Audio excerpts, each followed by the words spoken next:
চোখে টানে। রীতিমতো এদেশ উদেশ চষে বেড়াচ্ছেন জায়েদ খান। গেল 30শে জুন যুক্তরাষ্ট্রে শো করেছেন তিনি। সেখান থেকে সোজা গিয়েছেন কানাডায়। সেখানে চিত্রনায়িকা নুসরাত ফারিয়ার সঙ্গে দেখা গেল তাকে, যেখানে নাকি দুইজনই পারফর্মস করবেন। জায়েদ খান নিজেই ফেসবুকে একটি পোস্ট করে বিষয়টি জানান তিনি।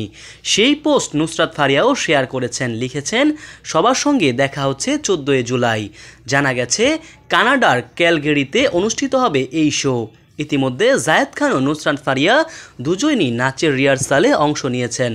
অনুশীলনের একটি ফটোতে দুজনকে একত্রে দেখা যায়। এই প্রসঙ্গে জায়েদ খানের সঙ্গে হোয়াটসঅ্যাপে যোগাযোগ করা হলে তিনি সমকালকে বলেন, নুসরাত ফারিয়া আমার সহকর্মী। এসব কিছু মানুষ নানা কারণেই ছড়ায়। মানুষকে ছোট করতে পারলে তাদের ভালো লাগে, ফলে এই চেষ্টা তারা করেই যায়। এসব নিয়ে মাথা ঘামাবেন না। এর আগে জায়েদ খান নিউ ইয়র্কে ডালিউড অ্যাওয়ার্ডে অংশ নেন। এরপর তাকে দেখা যায় মেটলাইফ স্টেডিয়ামে আর্জেন্টিনা কানাডার ম্যাচে। স্টেডিয়ামের গ্যালারিতে আর্জেন্টিনার জার্সি গায়ে উপস্থিত হয়েছিলেন এই তারকা। মোহাম্মদ সায়েম সরকার, নিউজ বাংলাদেশ 64।